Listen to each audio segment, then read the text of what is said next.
Good morning, everyone. Welcome to the committee of the whole meeting this morning. We appreciate everybody here in the boardroom and people on the virtual.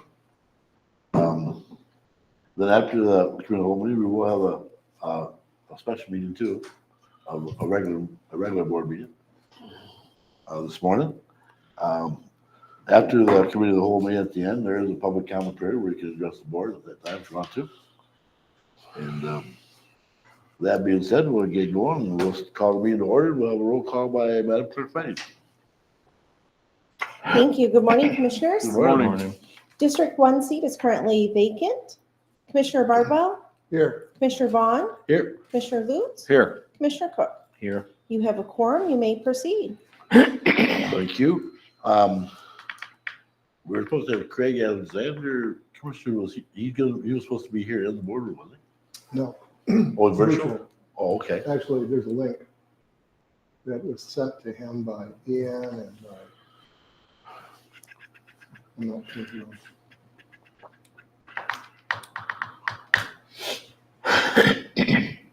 And I think it was at 8:15.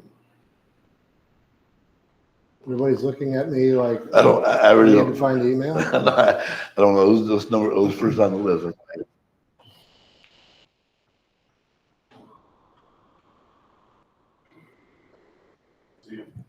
We'll see about there yet. Commissioners, we do have both people that applied for Yeah. the vacant seat in District 1. They both are in attendance. If you wanted to move that up while we wait for Representative Alexander. We will move that up and then when he gets out of here, we'll finish up, of course, we'll finish up with candidates once we start until Yeah. Mr. Alexander gets on and then we'll Just go in back to that. case there was a misconfusion in Yeah. that time. So we'll move on to number 2, which is the County Commissioner District 1 appointment. We do have 2 candidates to it, Mr. Don McCumber, saying that right? And Nancy Barrios. So we can get started, and if Mr. McCumber, you want to come on front to the podium?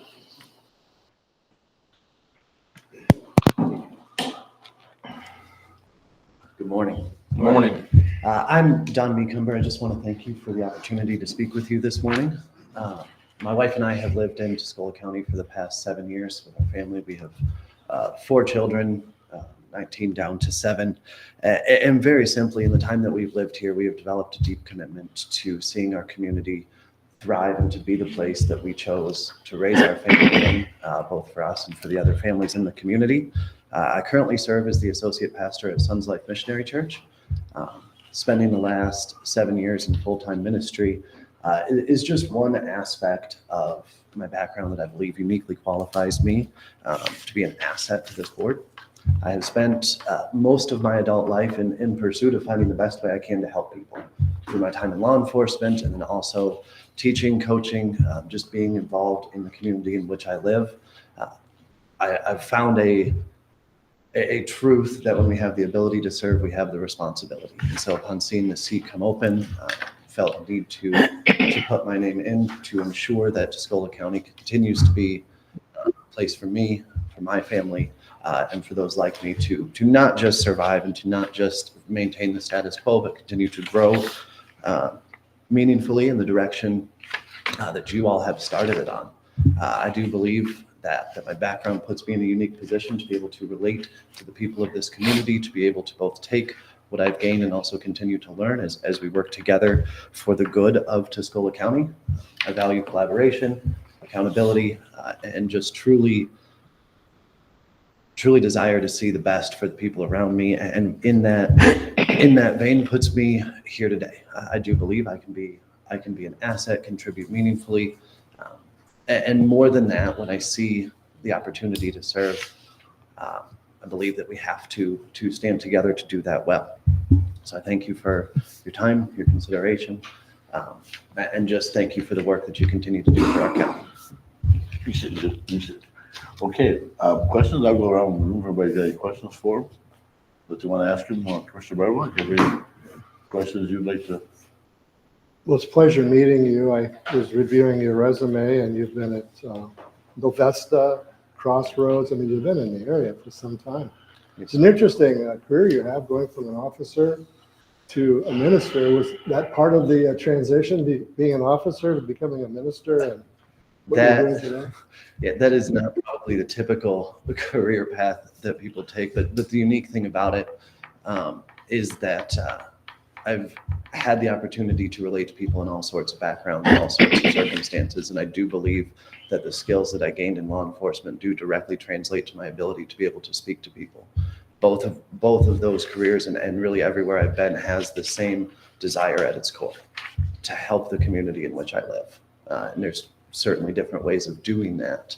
But that core desire to help people has maintained consistent throughout my career and throughout my life. Thank you for that. What do you think that you can offer the county in terms of being a representative of the district? What, in terms of the county as well as your constituents, what have you been thinking about? So when I look at Tuscola County and truly trying to look at it as a whole, I believe that I do bring a unique perspective of being somebody who has seen multiple communities in Tuscola County firsthand, who has spent time relating not just from one vantage point, from another, both as a father, as a teacher in the school system, seeing how those grow, looking at both the agricultural aspect and living and working alongside those that are so crucial to our county, as well as the industry side, and seeing our small communities and their need to continue to thrive and to be able to be a place where families can live. That perspective, coupled with my unique background, puts me in a place to not just see the needs, but also to present unique ideas and standards to be able to both solve problems uniquely and also relate to the people to truly understand what those problems are. Thank you. No further questions. Commissioner Lewis? Well, thanks for applying. I got a couple of questions for you. How familiar are you with the Tuscola County finances? Not familiar at all. I have spent time on different boards in different places and reviewing those. I believe that would be the area that I would want to dive into immediately and to see what's there through, again, my time at Applied Industrial, even through churches. A lot of the budgeting and having to keep a close eye on all that and be above reproach is something that I spent a long time doing. I don't believe it would take me long to become familiar and to be able to speak into that intelligently, but currently I'm not. If you were chosen, what would be your priorities? My priorities are the people. It is, and truly, when I look at the ability to see a need and to fill a need, as it be, my first priority would be to listen and to learn, to see what those needs are, to see the work of this board, what you all are currently doing, and to look and to watch and to find the best place that I can come in to support and to help. Today, I don't know what that is, but I do believe that there are places where I can step into and come alongside you in your efforts. Okay, thank you. Mr. Cook? I don't have any questions. Questions? Nope. We appreciate you filling out the application. Take interest in the county. You're applying for District 1 in Tuscola County. Do you know what the townships are in that district? I know several of them. I live in Columbia Township where District 1 is. I know it goes as far down as Elkland. I did look at the map. I believe 8 or 9 different townships in that district, ranging all the way over from Akron and then over further down toward 81 this way. I don't know the names of them off the top of my head. That's all the questions I really have. We want to appreciate you coming in and applying, and we appreciate it. Thank you very much. Thank you very much. Chairman, can I Yeah. ask one more question? Yes, sir. Would you have any questions for the board? As I look at that, I do appreciate the opportunity to ask those. When I come to the board and to truly understanding those things, my first question would be is what is currently one of the challenges facing Tuscola County, one of the things that is on the forefront of your mind as you guys are striving to do that as both, again, the opportunity to serve or if I continue to just simply be a citizen of District 1 in the county, what are those things right now that stand out to you as needing the majority of your attention at the moment? You want to answer that or? Well, I can take a crack at it. Do you want? I think Commissioner Lutz sort of alluded to it. Finance is one of the main concerns in terms of where we're at presently and where we're going in terms of a 3-year plan. We have one currently, and if you've been on the website or just on the agenda, the links on the agenda, you'll see some projections that are somewhat in the red. I think other than that, just the continuity, there's been a lot of changes in terms of over the years of what the state requires, what the state will fund versus what the county funds. And as you look around, and we have 10 villages and we have a 9/11 potential issue there with funding. As you look around, we're running out of opportunities for revenue. It seems like expenses have outpaced. We don't know exactly at what stage yet or what the impact will be, but I think from that perspective, and I think from a role like yourself, to be able to explain what that means, what the county is attempting to do to resolve any of the issues or any of the services that they may feel might be affected. And of course, right now with national shutdown, I think that was probably prime that people are probably wondering if that's going to transcend down through the state at some point. What's going to happen? So I think that's a very high level sort of perspective of it. But the board has the fiduciary responsibility of the county, and I think that's one of the key roles that we're going to be having an uptick with in terms of developing strategy. Back to you, Chairman. You can fill in the gaps. No, that pretty well sums it up, I think. Especially now when it's coming budget time, departments are setting their budgets and stuff, we've got to be looking ahead to see exactly what's going on financial. That is very key, especially this time of the year.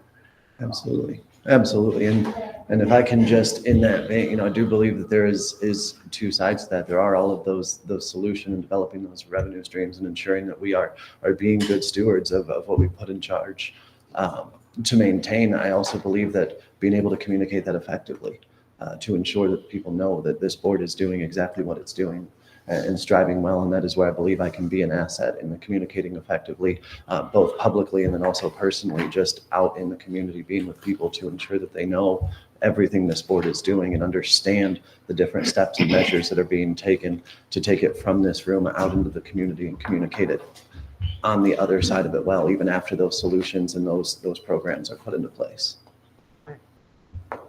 Anything else? No, sir. Thank you. Thank you, Mr. Thank you.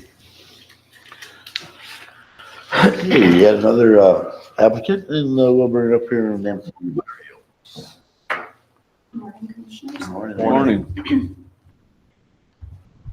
I'm here applying for this vacancy for the third time. I originally applied, for those of you who don't know, when Representative Young was originally appointed, I interviewed for that position. And I competed in the primary election with Commissioner Vaughn, and I lost to Commissioner Young by 25 votes. I came the last time you had this opening and applied for the position, and I also was not chosen for the spot. I come to you today. I think I am a very qualified person to fill the position. I have a bachelor's degree in community development. I have a master's degree in administration with a focus in human resource management. I've served on the North Branch Board of Education for 12 years, 3 years as the board secretary. Prior to us building the brand new high school, I was the one that Superintendent Gleason came to sign all the bond forms. I took a position at Grady Foundries as a training supervisor. During the time they were creating my job description and my office, I was asked to fill in at Deerfield Township as an interim clerk to help the township out because the elected clerk decided she didn't want to be clerk anymore. And after a year of accepting her pay and not doing her job, she vacated the office. So I came on board and I helped get the books in order and get the office organized. I took my position at Grady Foundry as training supervisor. And as you see from my resume, I worked myself up. And whatever job I've had, I've worked myself up. Not by, because I'm cute, but because I accomplish things. When I worked at the bank, I was one of the 2 people who were involved in creating a certified executive teller program for an incentive program for the tellers, so they could earn extra money by taking extra classes, doing a good job, performing well. When I worked at Grady Foundries, I worked my way up through assistant HR manager and HR manager. I dealt with Braun Kendrick Finkbeiner in Saginaw, the law firm, for our issues with workers' comp and other local issues. But my primary contact was Cliff Bulow, who worked for Davis and Kilthau in Milwaukee, Wisconsin. He was a labor law attorney, and he was my prime connection. And I can tell you that I've had to deal with disciplining and firing employees and hiring employees. I have never lost an arbitration nor a lawsuit. And as a matter of fact, when I retired and I was brought back to help do interviewing for our position at that time at Tipton, England, we brought in a gentleman to interview at the Foundry. And the then HR manager came to me and said, you know, Cliff asked if we couldn't bring you back so you could write up all the disciplinary forms. He really misses you. And that was a compliment. Cliff Bulow is a graduate from University of Michigan Law School and a prime labor law attorney in the area. For those of you who don't know, Grady Foundries was a unique work environment because they purchased Grady's Vassar along with another foundry out of state as a union facility. However, Grady Foundries was as extremely non-union as you could possibly get. So it was a unique balance that I had to do in my job in following the union contract to the T, and also treating the employees like the company wanted them to be treated as well. Since retiring, my husband passed away. My children are all grown. I have ample time. The only person that I have to deal with as far as managing time is myself. So I have time. You know from my resume, I've served on the Tuscola County Planning Commission for a period of time. I currently serve on the Parks and Recreation Board, where we are just notified on Monday that we received a $5,000 grant to go towards the feasibility study for the parcels property. I'm a go-getter. My social style, which we all had to go through at Grady Foundries to learn how to work with each other in the plant, is I'm an amiable driver. Amiable is good for HR. Driver is good for getting things done. So that's my social style. What else can I tell you? I live in Cass City. Cass City is, I live right in town. And Cass City is probably one of the largest, if not the largest, voting district that you'll have in District 1. When I ran for the position in the primary with Tom, I visited every single office in District 1. I went to every single one. Attended meetings, introduced myself, and at the time, and I still feel that you have to be seen in the community that you represent. Sitting here once or twice a month is great, but if the people that you service don't see you or hear from you, that's a problem. And I'm one of those people who will go out and you'll see me.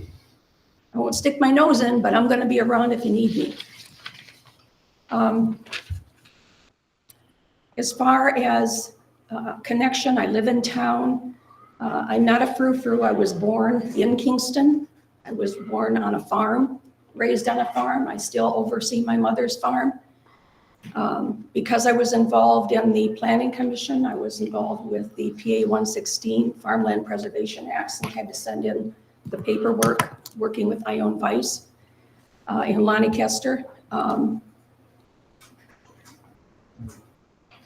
I also went to Arabella Township when they had their open house for the new solar project. And I've attended meetings in Huron County, excuse me, that were dealing with both solar and wind energy issues. So I try to stay current on issues that involve me personally, because I do still oversee my mother's farm, but the farming community in District 1 as well. I think I'm very uniquely qualified for this position. And I know, having been an HR manager before and having interviewed people for positions, I know I have the qualifications to do the job. And I would be honored and thrilled to accept that responsibility. And it's a responsibility to the people in the community. That's it for me. Thank you, Nancy. Again, we'll go around, and Commissioner Barnwell. Anything for Ms. Ferrier?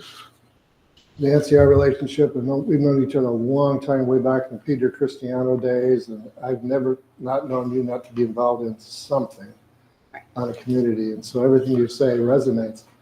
And I had forgotten the closeness of the race that you and Commissioner Tom Young had. That was significant. You just reminded me in your letter, and at that time I knew that you had really put an effort into campaigning in the community. That's one thing that you excel at, I remember. And I also have plenty of experience of you getting things done. And that can go on and on. But, Nancy, of the candidates we have, you are probably the most in position to know much about the county. Much that we could say is unspoken, only in the sense that you've been in and out and involved and around in front of this board. And so coming in, thinking about it as a commissioner, what are some of the challenges and you've heard the board speak about it, that you're very much aware of it and may have considered solutions or thoughts. Can you enlighten us on what you know so far about the position of the county and status? Well, I know you have a very tight budget.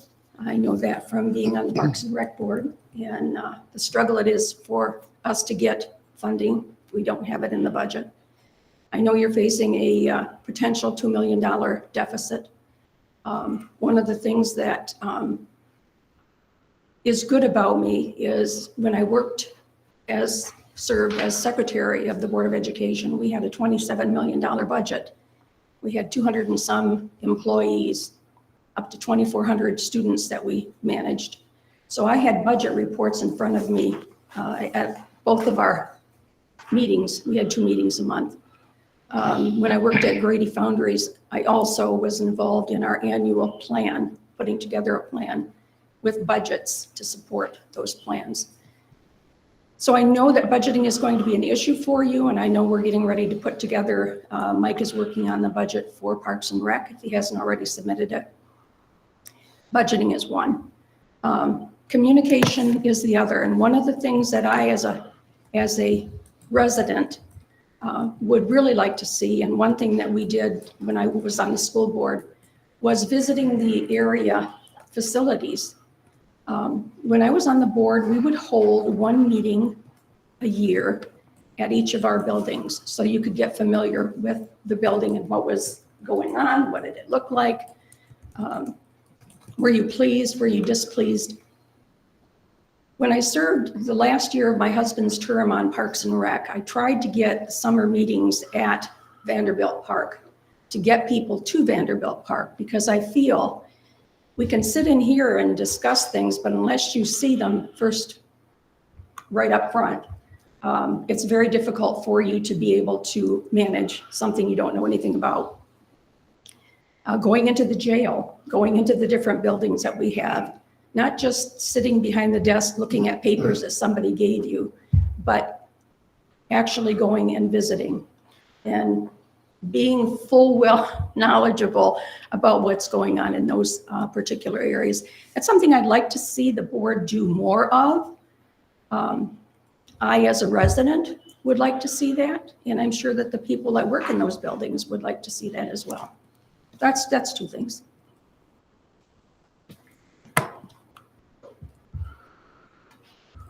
Chairman, you want to say the last question is, any questions for the board? Because, We'll see that. yeah, say at the end. Yeah. No further questions. Commissioner? Thanks for applying. What would be your top priority if you became commissioner? My top priority would be serving the people. And in doing that, it would be managing the resources that we have and looking at how we can better provide services. And sometimes looking at the big picture brings you answers that you don't necessarily see looking at the little small things. I'm a big picture person.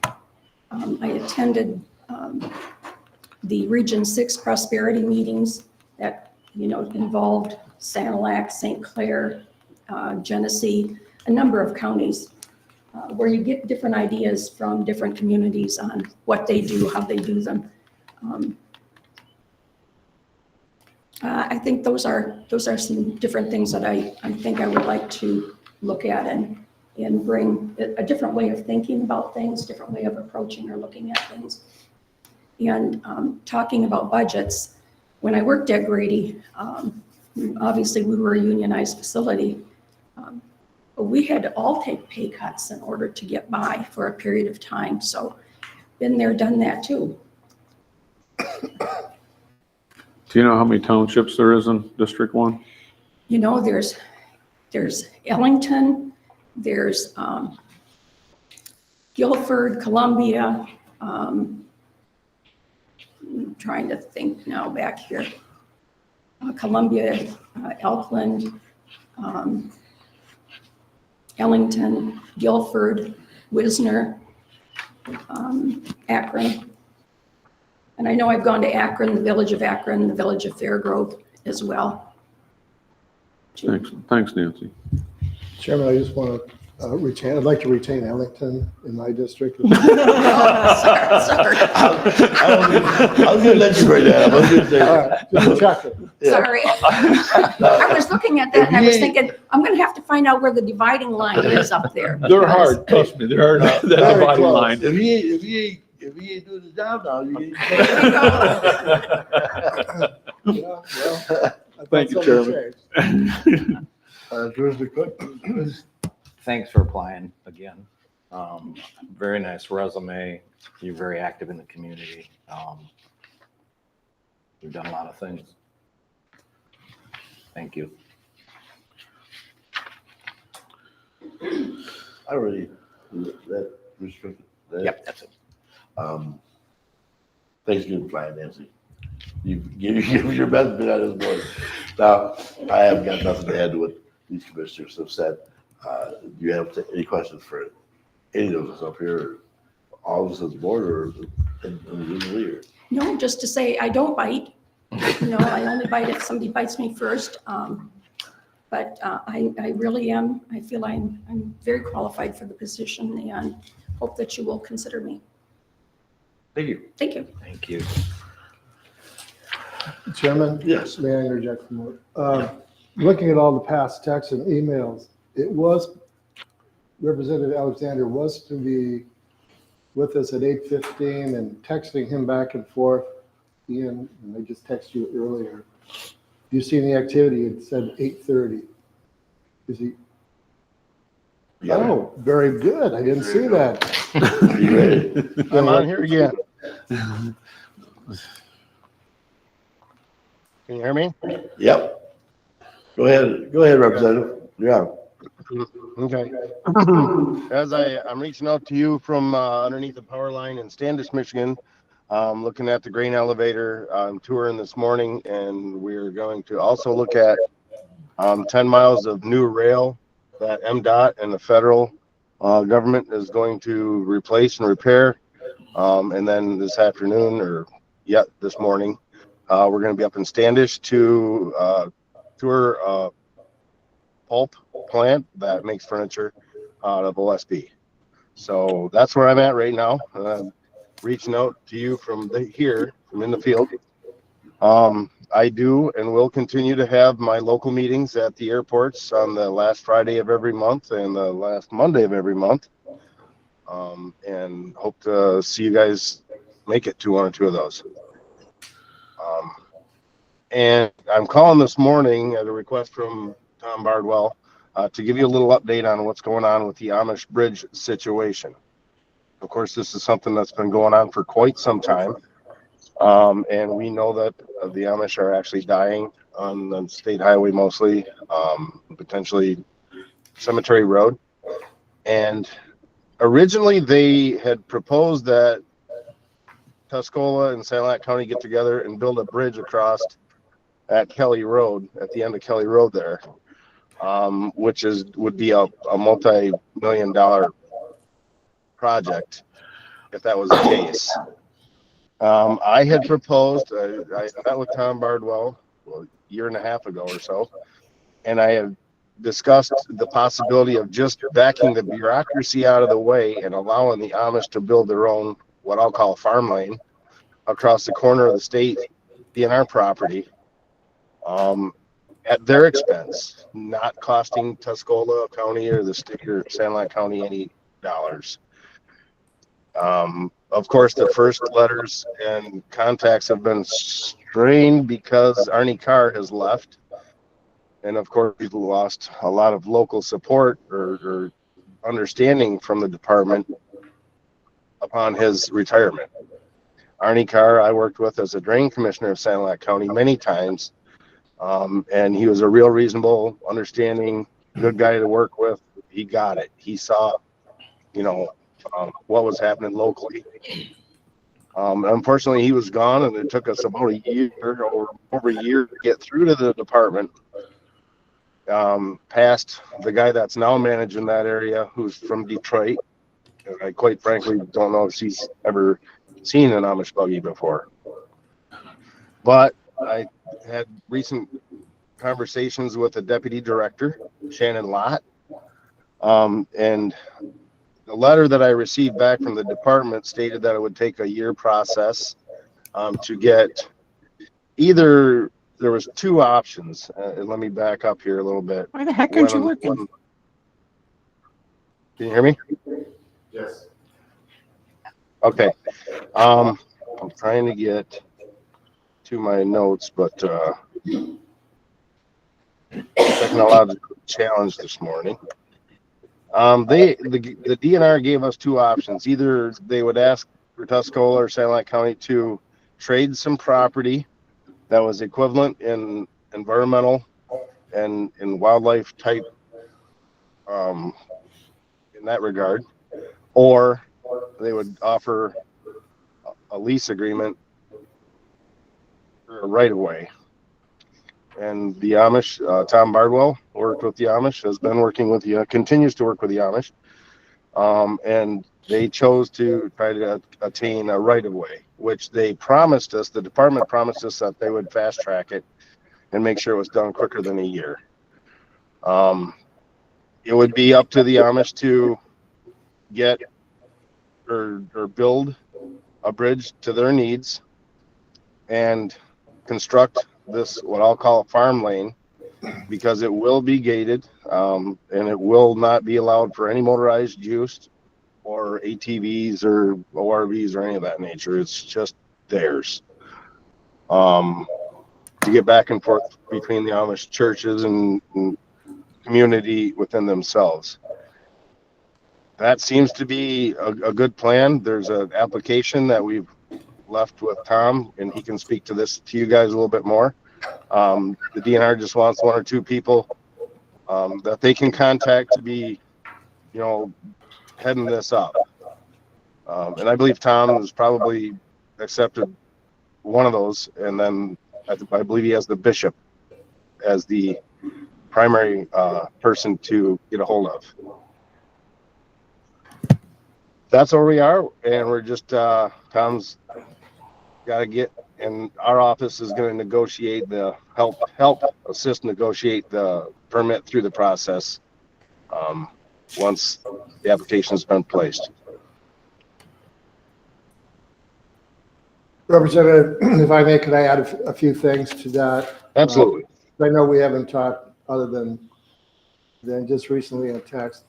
In relation to the application, it's pretty much an easement that we chose out of the options. Obviously, trading land, there's no land out there to trade. And that didn't seem correct or wise. Agreed. At any point. And they gave us some alternative routes, if you remember, Representative, that didn't go anywhere to cross a bridge. That was sort of the humorous part. But they did try. They drew them out on that. And the easement we did submit, it's in Tate's hands. I sent it over to him last week. As far as we could go, and also I had Cody, our GS, also submit. I took his information, submitted it as well. Cody's here with us. And am waiting to get an assessment. And talking to Tate at that time, he thought it looked good, but I don't think he had a full opportunity to review it. One of the questions on that was pointed out by Cody was that it would require an engineering survey of the land. And what we're asking is to go back to the DNR and see if that's necessary. We're talking probably about a 20-foot path. Buggies are 6 foot wide. That'd be 2 buggy widths, be 12 foot, and then 4 foot on each side. I sense that if I know that land's sort of hilly as we remember, we walked it. If that was leveled, which the Amish, in meeting with them just recently, several of them, quite a few of them, they would level. I don't think there'd be necessary to have a ditch on either side if it was raised up. I'm not sure if that's a wetland or not, but the road would have to be raised. And as far as the bridge, they do have an opportunity. It depends on the requirements of the state or DNR or Eagle or whoever on that river. They do have, they have located a couple used girders that were used in previous bridges that could be used, that could be set there the correct length across that span. So in terms of moving forward, I think, Representative, we just need to have a conversation, maybe with Tate or Justin if he's back, and see what the status is. But I think the engineering study would probably be the most, the biggest obstacle at the moment. Not that it couldn't be done, but we're not talking about a huge swath of land. We're heading inside. Follow them, go with them. Okay. The other thing I wanted to mention, Representative, is when we first started this conversation related to talking to the board, which I really appreciate your time, the board, on behalf of the board. At that time, we were talking about revenue sharing and the resolution that was going around to every county. It seemed like everybody was signing it, and we postponed it here. Did you want to comment on our conversation and what was behind the scenes on that? And is it effectual today? Because obviously the state has settled. What are your thoughts on it? The adoption happened. There was a conference committee formed, and then they changed everything around and they adopted it. And I'll get into that soon, but let's just make sure, is everybody understanding on where we stand with the Amish bridge? And I want to talk, I believe that engineering study could be expensive and egregious if it's done like they proposed. However, it could also be written in the agreement itself that that's up to them. Let them worry about their specifications and needs. Because if we end up going, and here was the crux of the whole thing, if we end up going based on the state of Michigan's rules on road building, quote unquote, it would be unattainable and expensive. So, that's why I kind of changed the term to a farm lane, because, if you want to build an Amish road, then you got to be, 27 feet wide, and there's got to be 4 foot of backfill, and so much has got to be sand, so much got to be gravel. No, we're talking a horse and buggy. We won't have any traffic on it. We're not going to build it, good enough for a concrete truck to travel. That'd be ridiculous and counterproductive. Representative, I want to add yeah. a couple more things while we have your attention. I want everyone to know that there were alternatives, and still are being discussed, but alternatives only in discussion. Although we would like this bridge to eliminate all buggy traffic on M53, and if you've been down M53 and watched the buggy, you'll get a very good word picture. I've rode in one down M53. You did, and they mentioned it yesterday, but they said that they want you to come back on a Saturday night, a Sunday afternoon when the 53 traffic's going south. That was their request yesterday. Yeah. So consider that. But at any rate, it will not take all the buggy traffic off from 53. It just depends on where you're at. This is south of Cass City Road, about 4 miles we're talking about. Has nothing to do with north, another 4 miles. The communities are centered around that M53 Cass City Road junction. And at the growth of these communities they're growing substantially, 90 children a year plus. And that's all been stated earlier. But the other option that was done in Charlotte, and I just want to bring this up for those who may not know this, was that the Amish paid for the shoulders of the road to be extended so they could get off the road. Now, today's road, I think, is 3 foot off, and then you're on gravel. And Greg, Representative, you would know better than me, what it would be like riding one wheel on the pavement, one wheel on the gravel. I certainly do. It's pretty rough. It's pretty rough. So obviously, they would always like to be able to pave north and south of Cass City Road on both sides and do much what Charlotte did in the past, just to get them off to the side more. But that's not foregoing this bridge option, because that will affect a significant. A lot of the people.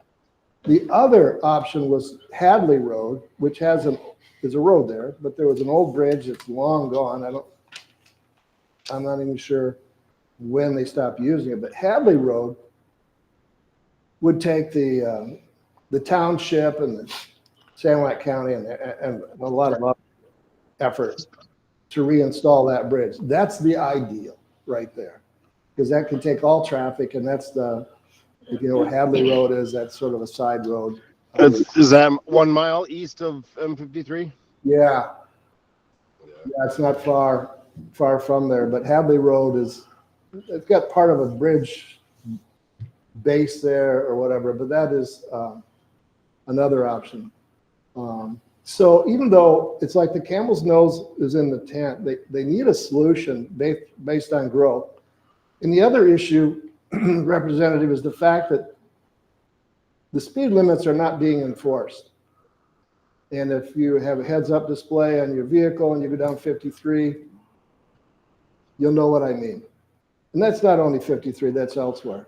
There needs to be, with the accidents that we've had, and as I was sitting with a group of Amish yesterday, one who just lost his wife in that big crash, he was informed while I was there that his cousin was killed, I think in Indiana, was just hit with a truck hit their buggy. Killed a wife, a mother. So regardless whether it's Indiana, Michigan, Ohio, it seems to be, if you follow the buggy accidents of recent, it seems to be an epidemic, not only with buggies, but with cars as well running through intersections. We need more emphasis on road presence. And I know that's difficult, but the speed is part of the problem.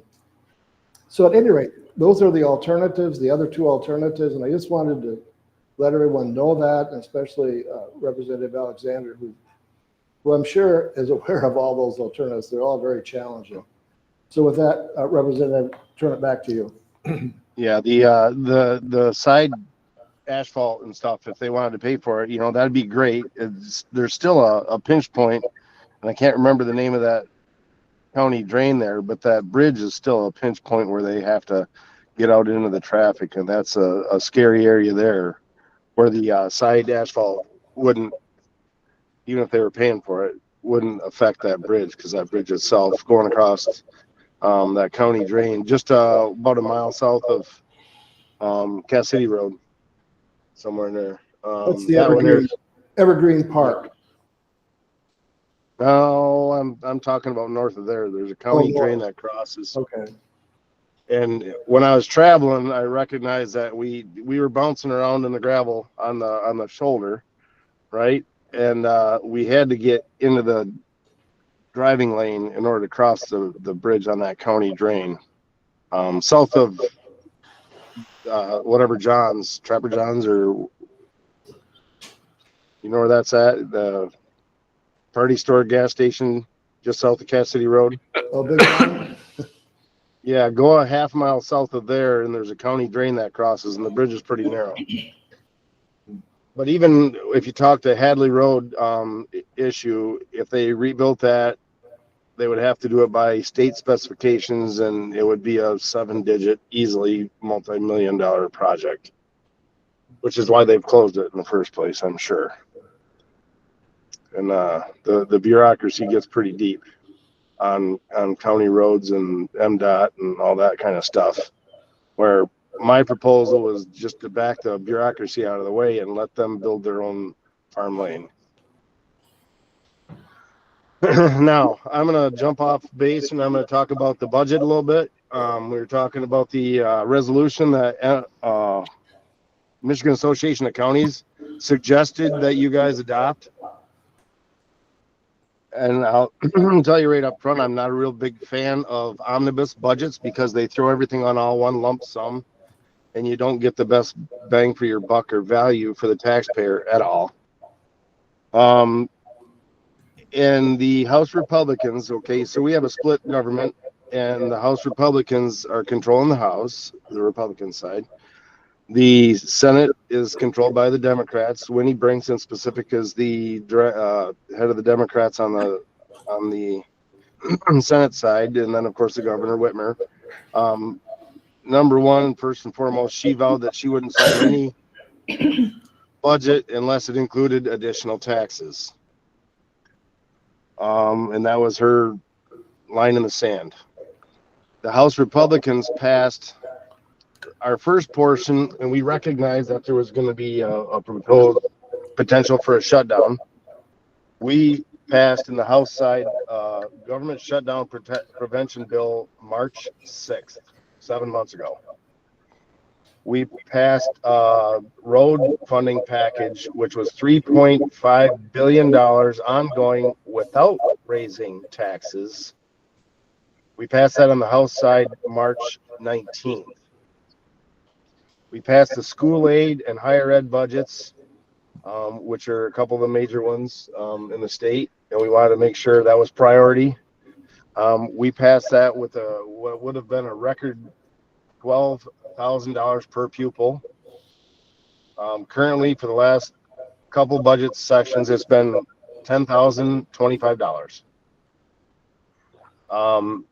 We wanted to get the mandates and all the bureaucracy out of the way, the special spending. You know, they got 22A, 32B, 32P, 34C, all these different portions in the education budget. We just said, no, we're just going to give you the amount. And that was actually misconstrued because it was talked about the school lunch program, the free school lunch program. The money was always in there. It never changed.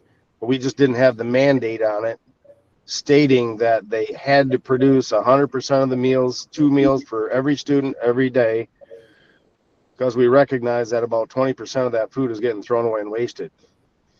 And we gave them the money in that budget back in June.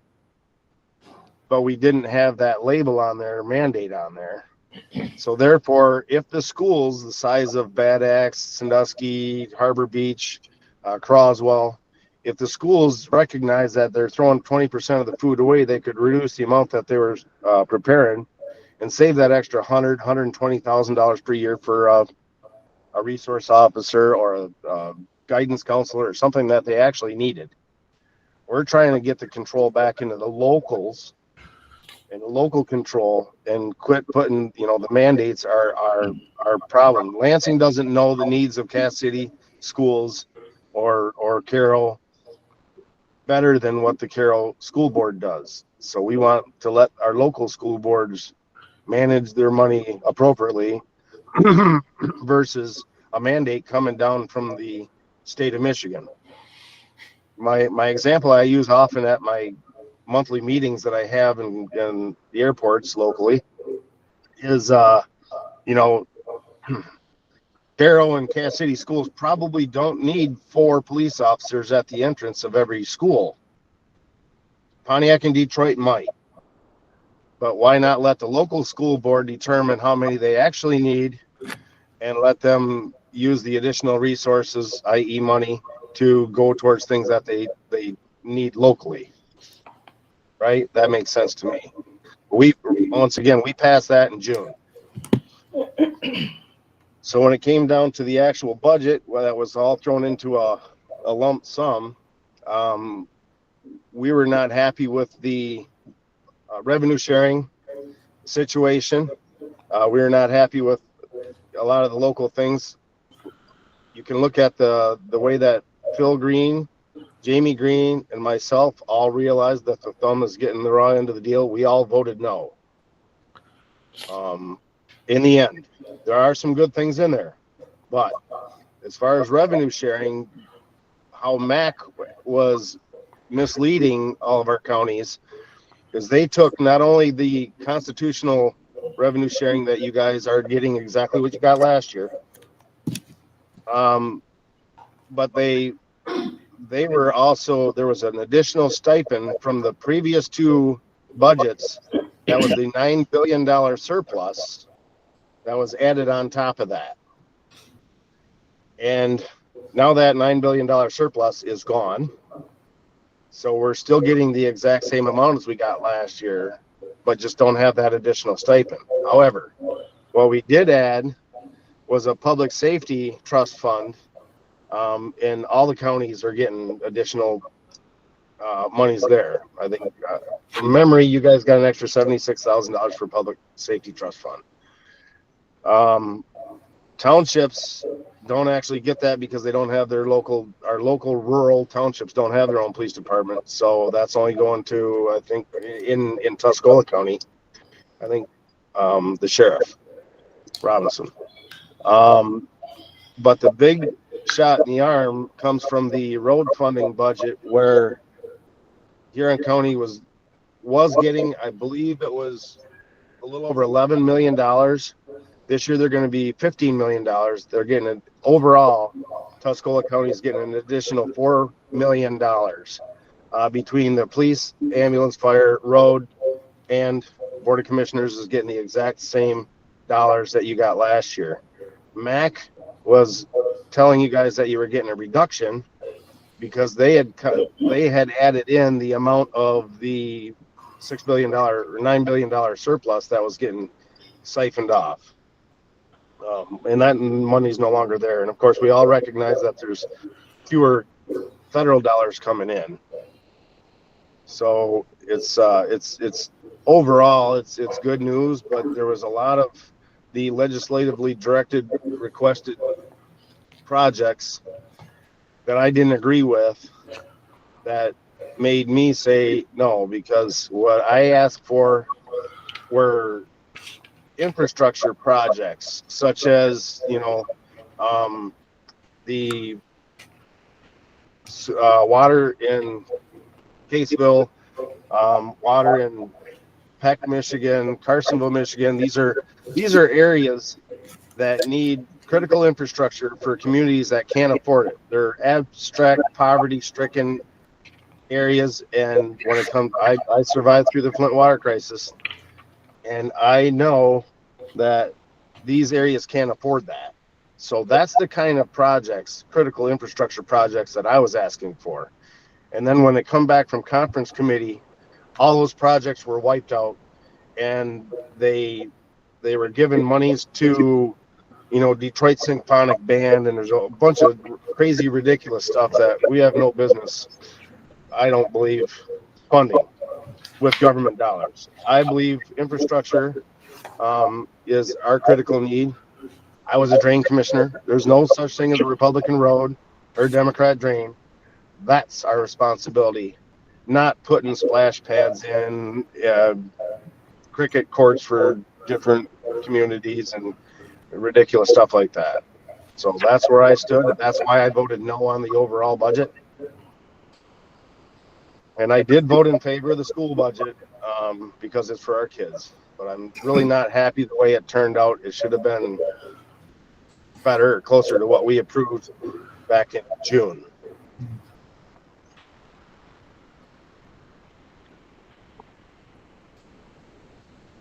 Do you have any questions for me? I hit you with a lot. Any questions there for Stephen Alexander? Yeah, you did us with a lot, that's for sure.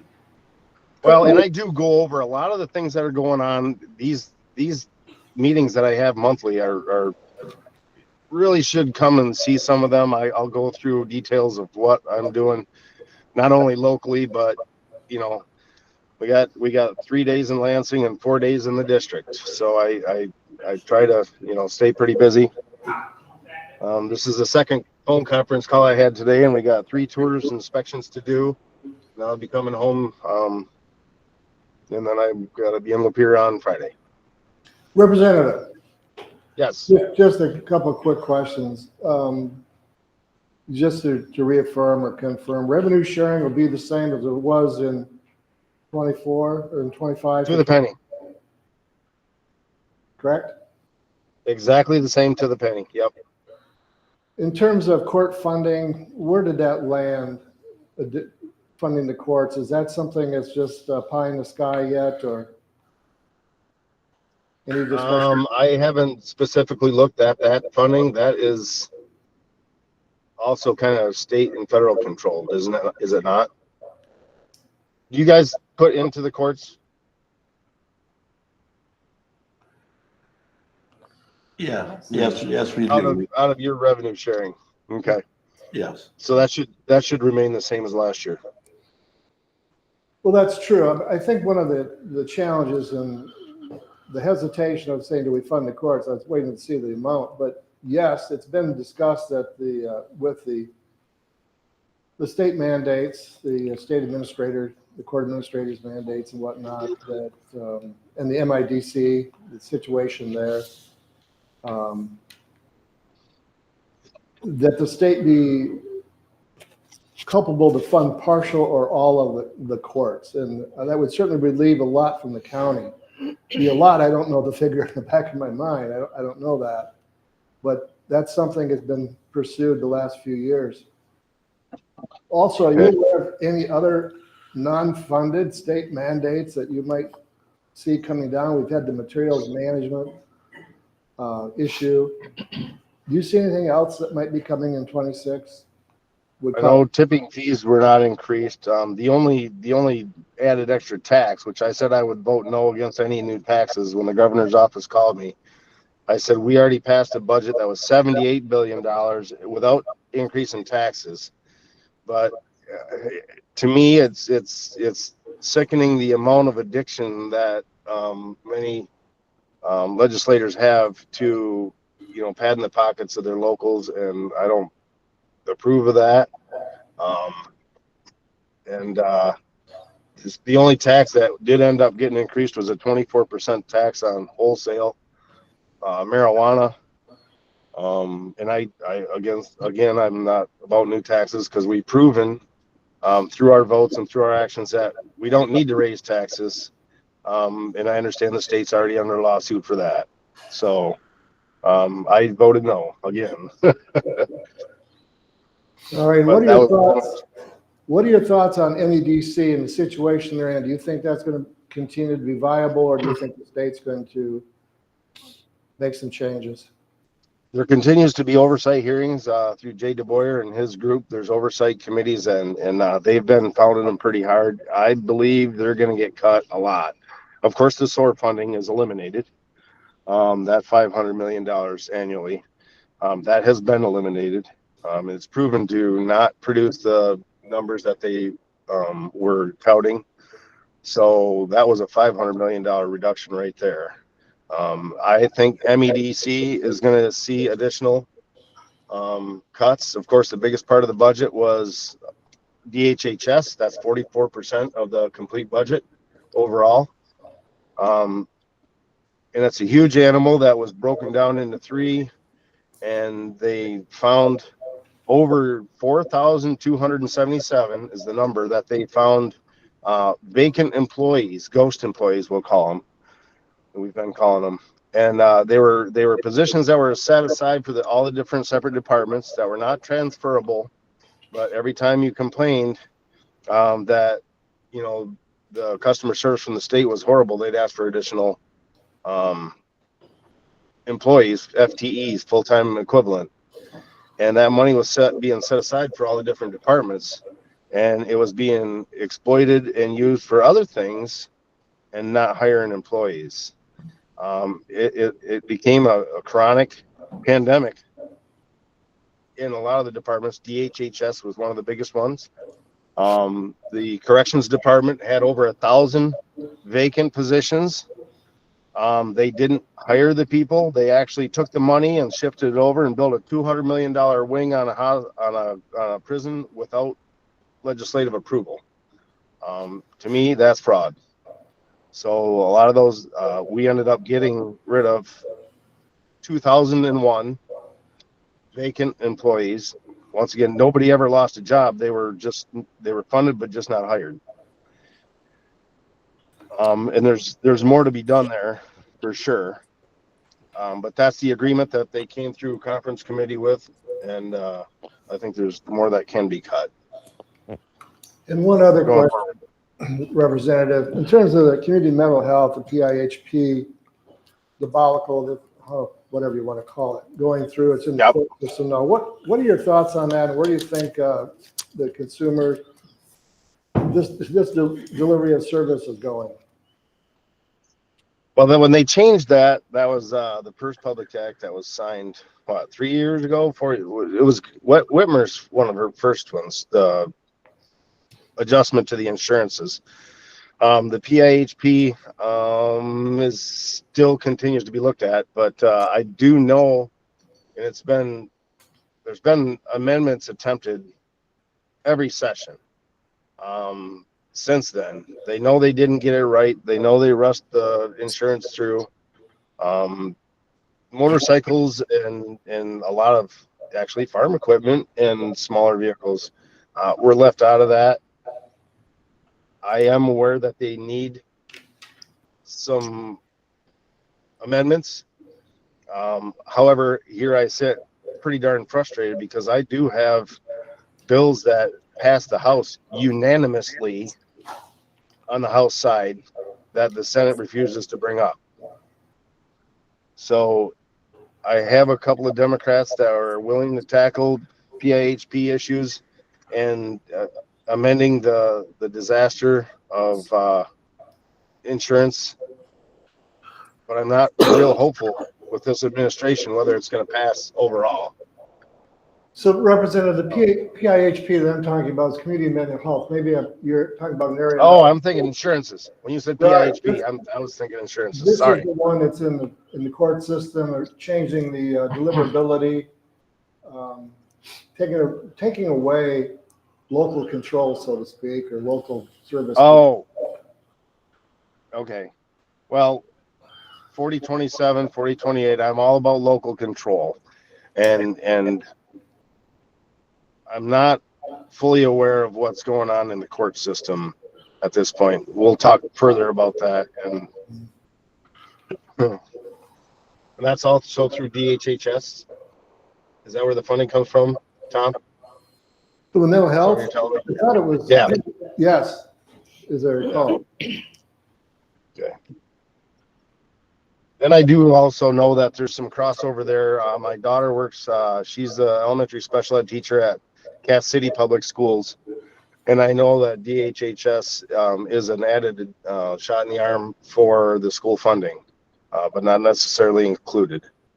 So I'm keeping an eye on that as well. But I don't know a whole lot about the PIHP from the courts. Okay. I'll have to dig into that. Sorry. Thank you, Representative. No further questions, Chairman. Any more questions for State Representative Alexander? No, good. Hey, we appreciate you being here this morning, and you're right. We need to attend some of the meetings that you have, Representative, to get in depth on some of this stuff to bring back to the board. But we have Absolutely. we have no further questions here. We appreciate all your insight this morning and your enlightenment. We appreciate you being here. Thank you. And Tom, you guys have got my personal cell phone number. If you have any questions anytime, give me a call. I'm an old dairy farmer, so my phone's on 24/7. If I can't answer it, I'm in a meeting or at church. But I appreciate you guys. I know you guys got to go through a lot as well.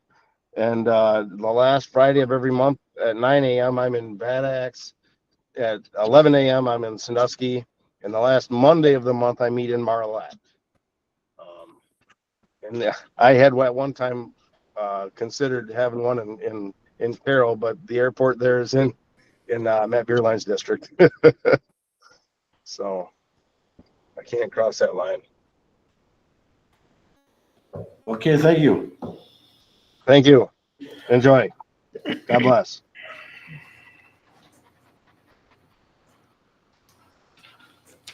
Move on to number 3. District Court request for 2 document scanners. Morning. Morning. Oh, we're gonna die. Before you have a request from the district court judge, Mr. Bitzer, Honorable Mr. Bitzer, concerning the scanners he has for his department. Earlier this year, we went live with the MyFile initiative, which is through the state of Michigan. You are able to file court documents with the court 24 hours a day, 7 days a week at your convenience. Through them, we have to process them and make our files available digitally to everybody else as well, pertaining to their court cases. In doing so, the equipment they have currently is insufficient. We knew that they had to have the equipment, but we didn't realize the amount of documents that would be processed. In your packet, there's a letter from the judge that goes into detail about that. I think he says something 1,800 cases, where the other courts are doing maybe half to a third of those. And some of these cases are multiple hundreds of pages, and they're trying to scan them in maybe at 20 pages per minute. So they're looking for 2 high capacity, high feed scanners, so they don't have to put any more personnel time into it.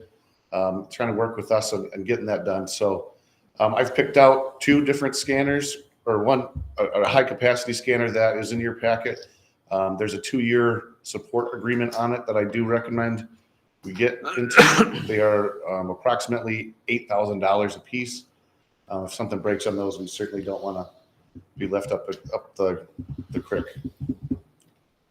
So it's my recommendation that the Canon color scanners should be purchased with the 2-year support agreement, and the licensing be available.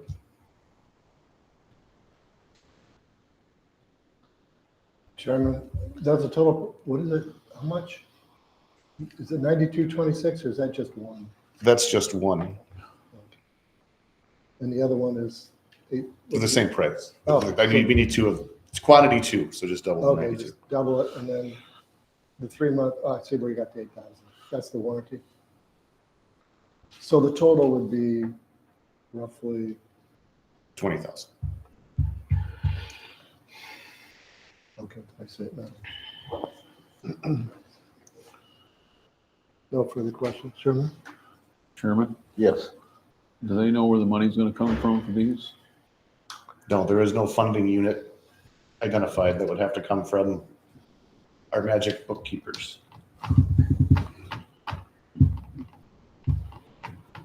I mean, I don't mean that to be condescending. They absolutely do wonders with what we have available. So I'm not trying to be snide or anything. Chairman, another question. Yes. The consequences of taking no action, can you describe the,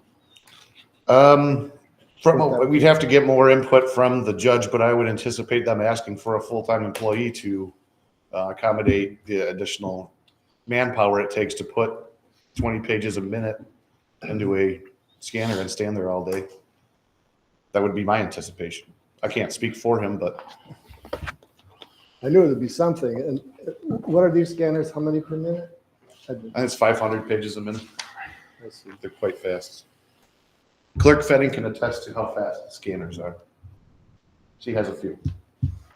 I have one high speed. My other one is, well, I guess I have two high speed. We switched it up. I would normally put this request into a 26 budget item on, but they said they need it immediately. I have a question for Erica. Do you see where the money could come from? Yes and no. So we did reduce the amount of the allocated,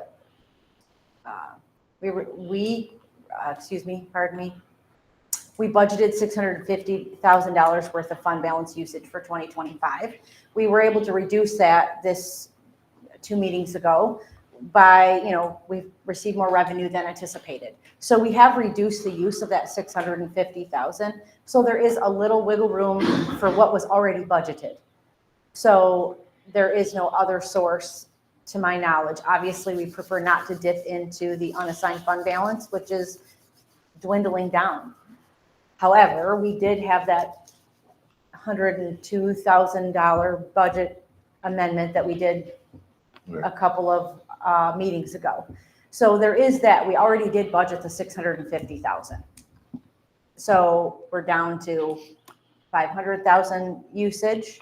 So 16,000, if we had to use that, would still be below the 650,000 budgeted use of fund balance this year.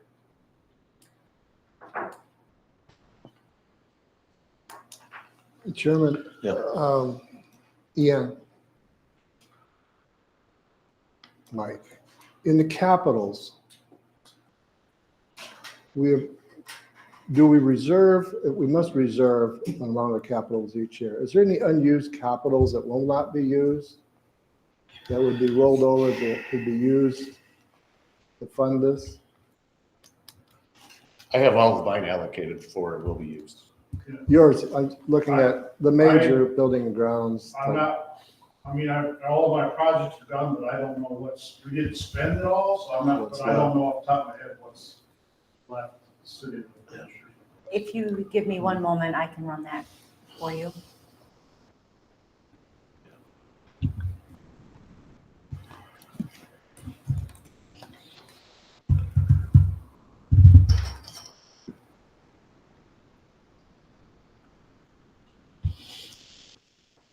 That is one report I did not have ran prior to the meeting. My apologies.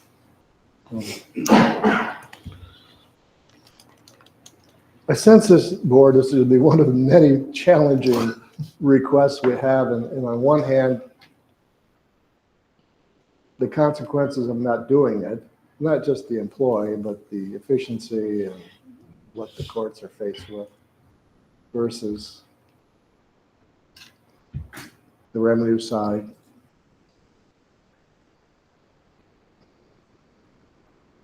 I guess that's why I was asking about state court funding of it. I thought the same thing when you brought it up. Got the dance. The fund balance for the 483 fund, there is a fund balance in there, currently 1.7 million, but that is with the budgeted use of some of that fund balance this year. So what would be remaining estimate? That is the remaining 1.7. Oh, but there's some allocated against the check? Yes, so we had budgeted a use of 138,000 this year. So that is what would reduce the fund balance. So the opening fund balance was 1.9 with the budgeted 138,000, that takes it to 1,783,000. So there's $1 million. And that's the capital improvements. That's the capital improvements, yes. But that's not considering what Mike might have coming out this in 26. That is correct. That's This not is with his just budget. looking at year-to-date for 2025. All right, I'd say just put this on a motion for Thursday. I would too. I certainly agree with you, Chairman. It's, I know that when we were financially in difficult times, we went to the capitals. Matter of fact, we postponed capitals for about 3 years. That's Takes a long dangerous, time that's to dangerous catch up. sometimes to do that too. It wasn't a good thing to do, Right. but. This project was requested in 25 and we nixed any was. additional, yeah. We didn't realize how important it was until it became as important as it is. I support the motion. Motion on Thursday, guys. Yeah. Thank you so much. Commissioners, so from the 483 fund, is that Well, where you'd like the motion Well, from? look at it, Eric, look at, like that 650 talk about, look at the capital improvements fund. Okay. And give us your recommendation on Thursday where you think it'd be best served to pull that money from. Thank you.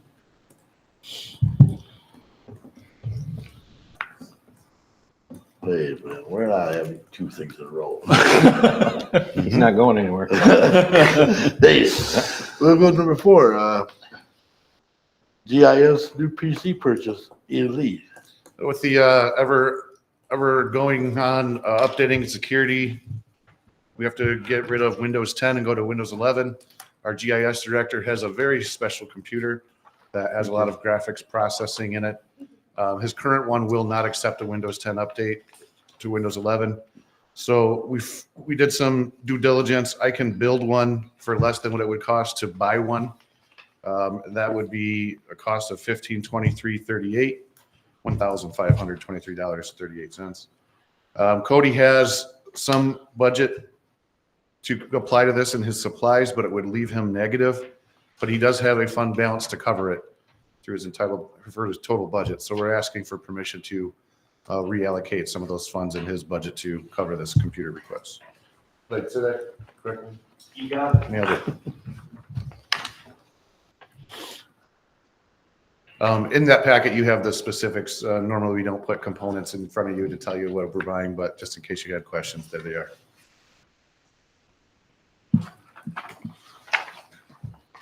So the total's 1344.49? 1523.38. I'm on the wrong page. There's probably two of them, 1344, and then they're going to ship it One- separately, so there's another 178. 178.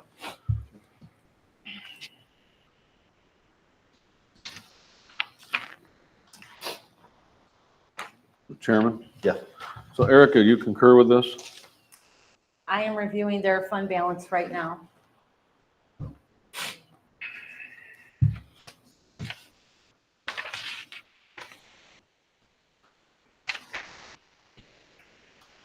My apologies, the report I ran did not include fund balance. It does appear that they have sufficient fund balance for this, yes.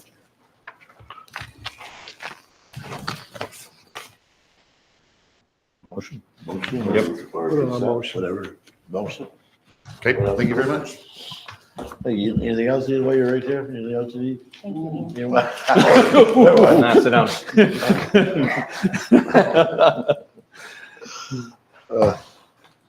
We just spent all our out-of-state travel. Oh. Sure. Morning. Morning. Good morning. I'm coming before you today to request out-of-state travel, specifically to Gettysburg, Pennsylvania. We have a new explosives canine in training. We need to get some training aids. We purchased the explosives from Tripwire, that's in Pennsylvania. The cost of shipping and handling due to the commercial regulations for explosives has more than doubled since we bought explosives for my original K-9. The shipping and handling price would be $4,500, and we spent $683 on the explosives themselves. So in an effort to try to save a lot of money, figure if I drive out there one day, spend one night in a hotel, pick the explosives up and drive them back, I can save an awful lot of money and not spend that $4,500. Can we put that on the cassette agenda? I do have a question. So you're going to drive out and pick up the explosives and drive them back? Yes. Does it make you nervous? No. For over 7 years that I've had my dog, I carry explosives regularly. Tom, would you like to ride along? I might be busy. No further questions. Is that the other guy? Yeah. Thank you. There you go. Move on to number 6. Net Source One, Cisco Smart Net Revenue, John Ramirez. Good morning. Once again, this is just a standard renewal. I've been trying to work with NetSource One to get all of our contracts on the same timeline of renewal. That's not something they're excited about doing, but this is just a renewal request for moving forward. We do this every year. Yes, Oh, it just seems like right now I'm coming every couple months or every couple meetings to get these renewed. Yeah. CA. Yeah. All right. Thank you. Number 7, move on to courthouse closures. Is that going to be placed on the consent agenda Yes. Yeah. for John? Thank Yeah. you. Good morning. I received a request from Sheila Long, the court administrator, regarding a closure. And my apologies, but my internet is not allowing me to bring up that attachment at the moment. And I didn't print it. What's the date of this? It'll be for this Friday from 11 a.m. to 3 p.m. And then there's also notice of the clerk's office being closed the exact same time. We are participating in a building-wide staff training for mental health awareness. And we have a speaker coming in to present to the staff regarding that. Oh, thank you so much, because it was, You're welcome. thank you, Jody. I appreciate that. I do know that Sheila has already reached out to State Court Administrative Office and has secured the appropriate LAO. Notice has been posted on the building, as well as in my office, and then will also be posted on the clerk Facebook page, so. And then we'll be reopening right approximately 3 p.m. once that training has been completed. So is this just FYI? Or do we need to take action on this? I don't know that you need to take action on, for my office, no, but I don't know that you have to on the courthouse. It's something that you can We can put it on. place on the consent agenda Consent and just agenda. have that noticed, if you would like. Any other questions for Jody or anything like that? Thank you, commissioners. Thank you. Thank you. Commissioner, Yes. if I may, Ian, does this get posted on our website? Yeah. Would that be Yeah, acceptable? yes, I believe I'm for, sure. for the citizens looking to come in to have some business handled, it would be a great idea to have it posted. I'll get a posting to you, Ian, for posting. Thank you. You're welcome. Okay, that takes us to the new business. I don't see nothing under old business. Moving to finance and technology, and I'll turn it over to Commissioner Bardwell. Anything related to finance? Anyone? Hearing or seeing none, we'll turn this portion over to other technology. The Janus audiovisual in the new People's Building, the install is complete. You're welcome to come over and take a look at it. We can do a demo and drive it for you. It's really exciting. Multiple screens are up for presentations and meetings, wireless microphones, speakers, whole nine yards. So if you'd like to come over and visit and see that, that is complete. Commissioner Bardwell, can I jump back up to the finance? Yeah. We got, what, budget amendments and journal entries on there? You want? Yes, thank you. So the budget amendments are the budget to actual to clean up for 2025. Connie reached out to most of the departments to make sure that they were in agreement. Was there anything that we were unaware of that maybe is coming soon? So we could make sure that we're as accurate as possible. Again, these are just budget to actual cleanups. And then there is a recommended journal entry. Again, those are just cleanup. Some of the line item numbers need to be updated. So there's no additional funding requested. It's just general ledger cleanup, but it is above the $5,000 limit for the controller administrator to do without action. Yeah. Then the only other item I have is an updated budget calendar. I felt that it was not fair to commissioners to give a preliminary approval when you don't have the full set of numbers. So I updated the words to review, so that way you can review the items without an expectation of an approval. In addition, instead of having all the departments pre-present before the budget is outlined and then present again after, I felt it was in our best use of time, more efficient to present it at one time. So our office is working with the departments. Most have turned in their budgets. We're working to clean them up, answer any questions we can. So that way on our next meetings, we can present you with our first initial draft. Then at that point, you can review all of the information that you have and you can give feedback and we can follow the process. So I did add a few other items into the budget calendar. As you see, I highlighted them for you.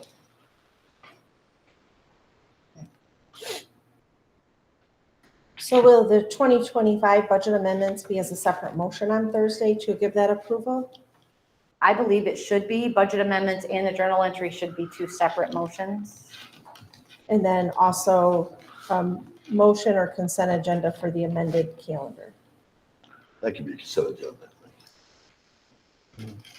Okay, thank you, commissioners. Thank you. Thank you, Jody. Thank you. Thank you, Chairman. I had it between lines on my PC. I wondered where that was going to go. Anything else, Ian? Okay, thank you. Back to you, Chairman. Okay, move on to building grounds, Commissioner Lutz. I don't have anything if Director Miller don't. Nothing to it. Commissioner Cook? Nope. Back to you, sir.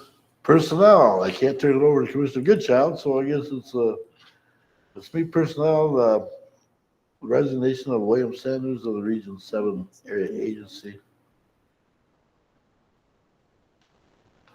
Do we have to do I can take this for you, Chairman. Yeah. So Mr. Sanders did let us know that he would be retiring at the end of October when his term began, but he was still willing to serve through October until he was ready to, because he'll be moving out of the area. And so this is just our formal action. You can place this on the consent agenda to accept his resignation. I'm very thankful for Reverend Sanders. He has served on this board for many years and has been a huge asset. So appreciate his service and he will be greatly missed on this board. This is one of the vacancies that we have advertised for to try and find a replacement. So whether we get anybody to apply or not, at this point, we have not had anyone, so. So that can be underneath the consent agenda just as a formal. Yeah. With appreciation. Put that on consent agenda, and again, we want to send out, he has been a big asset to that board for sure. He has. He's been there a long time, so. And our community as a whole. We'll put that on the consent agenda for Thursday. Thank you.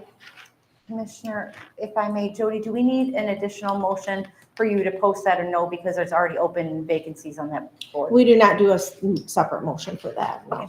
Thank you. You're welcome. Okay, is any other business necessary? One. Chairman, I've got one item. It's Max 7th. I just want to interject here. The Max 7th meeting was supposed to be this week. As I remember, but it's going to be the following, it's going to be the 29th, as I recall. It was moved. So I sent out some topics to the board, and I'll just read them off. And I requested that Deb Babish forward them to the other regions, the other counties, to see if they wanted to add or amend. So here's what I threw out as thought starters. And they can be amended or changed, but if you haven't read them, has everyone read it? Yeah. No, I didn't get them. First one, they're not in any order. Collective regional and county finance challenges in terms of what each county is facing, and similar or different. Number two is community mental health, the PIHP procurement, the consumer and county impact. That might be of interest. Number three, the county employee healthcare cost escalation, struggles we're having with healthcare and insurance. Number four, 9/11 funding in light of declining landlines and surcharges. See what's happening out there. Number five, I just had as an update, especially for Sanilac, relieving the M53, M81 South, Amish buggy safety concerns. So if you have anything you'd like struck from this list or reworded or added before the 29th, would appreciate it. And when we get, if we get any feedback from the other counties, we'll definitely bring it back to the board. That's all, Chairman. Any questions, Commissioner Barwell on that? Is there any public comment this morning? Any public comment to bring to the board this morning?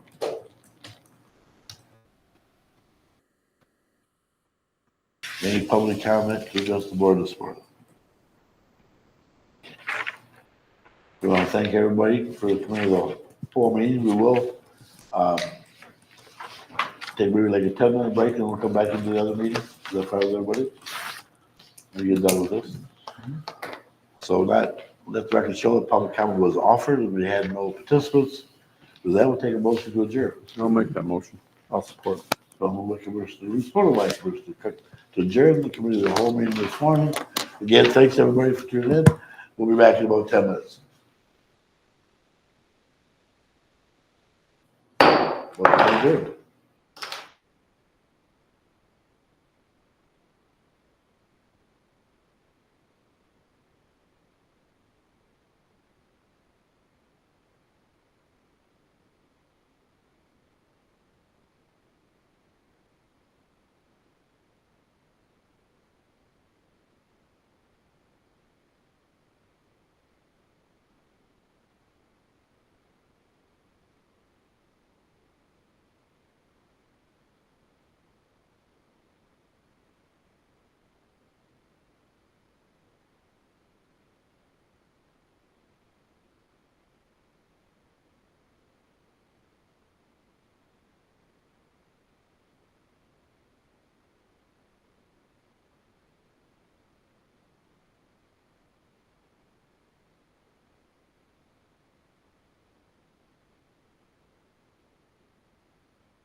We'll call the meeting to order on the special committee meeting this morning.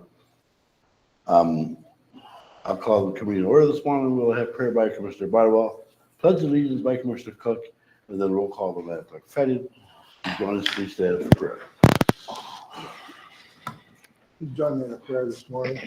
Heavenly Father, as we come to you this morning, we once again thank you for the many blessings you've given each and every one of us. We thank you for the blessings you've given all those who serve others, and especially those in this county, employees, their families. We thank you for the renewed mercy and grace that you provide each and every day according to the promise of your word. We thank you for the country we live in, the peace and the freedoms that we have. We pray for protection of those, our government, and heads them with the protection. In this evil world, Lord, we know there's much that we don't understand, but we know there's danger throughout.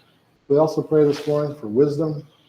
Always pray for wisdom, Lord, and come to you, for we know that you grant our petitions when asked. We just ask you to be with us and each and every one of the commissioners as they make a decision for the placement of John Goodchild this morning in his district.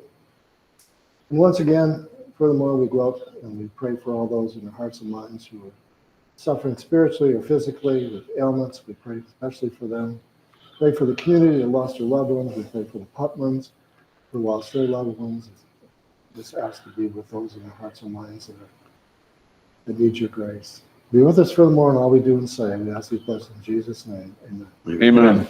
Amen. Pledge Allegiance to the flag of the United States of America and to the republic for which it stands, one nation, under God, indivisible, with liberty and justice for all.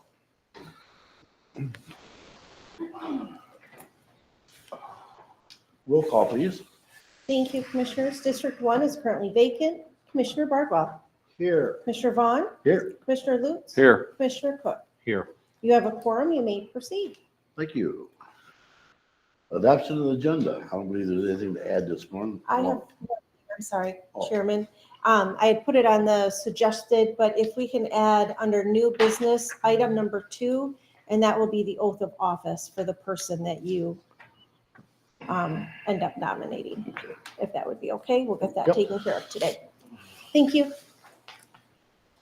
Mr. Chair, I make the motion, we accept the agenda with number 2, oath of office. Support. Moved by Commissioner Cook, supported by Commissioner Lutz, to adopt the agenda with number 2 added, the oath of office. Any more discussion?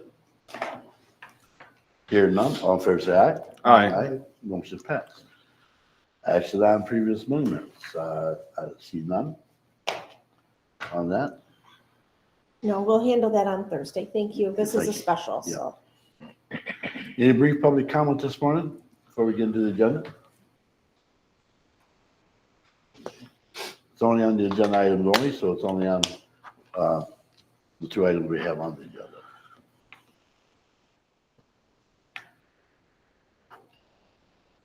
Let the record show the brief public comment period was offered, and we had no participants. We'll move on to the consent agenda. We have nothing on the consent agenda. Move on to new business. County Commissioners, District 1 appointment, Jody Fetty, County Clerk. Thank you, Commissioners. Thank you.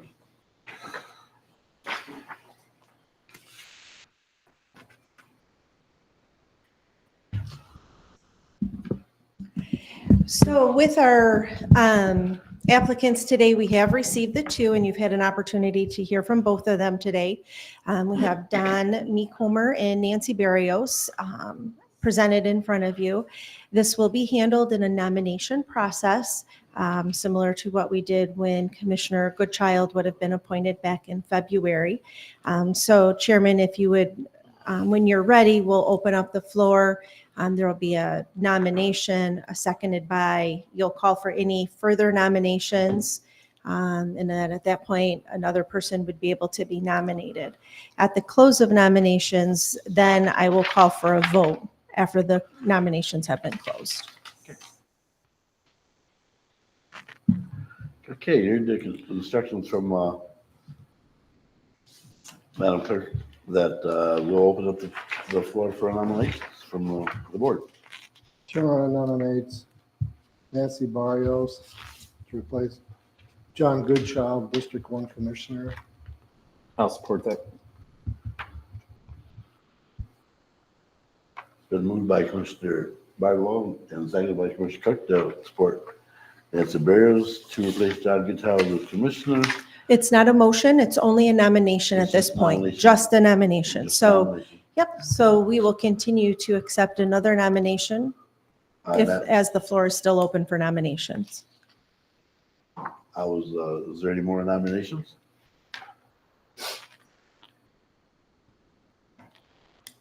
If there's no other nominations, then you would ask for a close of nominations. Any more nominations? Hearing none, we'll close the nominations portion of the meeting and we'll move on to do a roll call vote. So at this point, we have received one nomination from the floor. That was nominated by Commissioner Bardwell, seconded by Commissioner Cook for Nancy Barrios for District 1 County Commissioner. And I will now do a roll call vote on that nomination.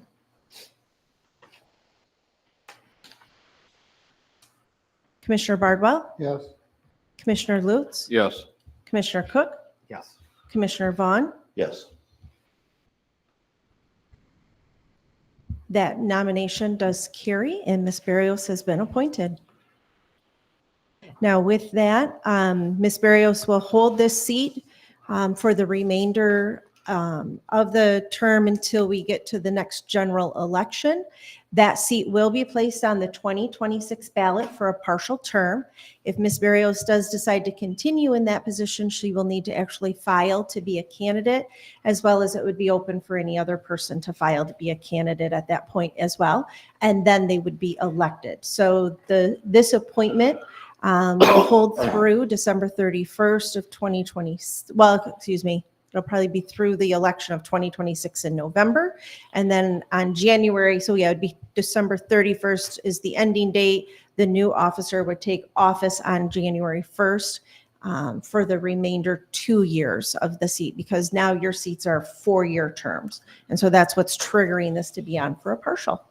So with that said, I'll ask Ms. Barrios to come up. And I believe Ian's going to be our photographer, please. Again, I want to thank Mr. Don McCumber for Absolutely. applying. Don. We appreciate your interest. Congratulations, Nancy.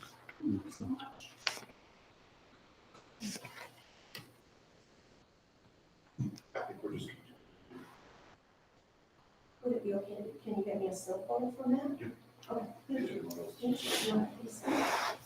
Okay, raise your right hand. I, Nancy Barrios, I, Nancy Barrios, do solemnly swear or affirm do solemnly swear or affirm that I will support that I will support the Constitution of the United the States Constitution of the United States and the Constitution of the State of Michigan, and the Constitution of the State of Michigan, and that I will faithfully discharge and I will faithfully discharge the duties of the duties of the office of the office of Tuscola County Commissioner, District 1, Tuscola County Commissioner, District 1, in and for and for the County of Tuscola the County of Tuscola and the State of Michigan, and the State of Michigan, according to the best of my ability. according to the best of my ability. Congratulations. I have you sign here. No, I'll take that. Oh, did you? Okay.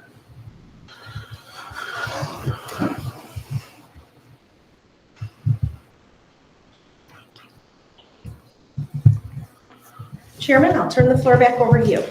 Thank you, ma'am. Okay. With new business taken care of, we're moving to old business. I don't see nothing on their old business. Nothing on the correspondence. We can take care of the liaison reports on Thursday. So that being said, there's no old business is necessary that needs to come in front of the board at this meeting. We have extended public comment. If somebody wants to address the board on anything this morning, we have extended public comment this morning.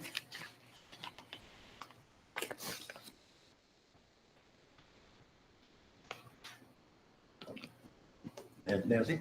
Yes, I would just like to thank you very much for the opportunity to serve the District 1 citizens, and I will do it to the very best of my ability. And I'm looking forward to working with all of you as well. Thank you so much. Thank you.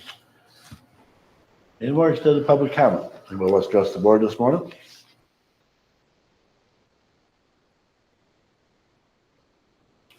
Let the record show, Madam Clerk, that extended public comment was offered. We did have one. And with that, we'll take a motion to adjourn the special meeting. So moved. Support. Been moved by Commissioner Cook, supported by Commissioner Lewis. To adjourn the committee meeting this morning. Any more discussion?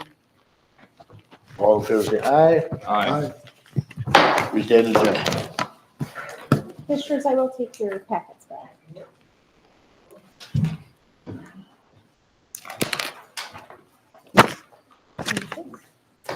Tom? Do you want to be back?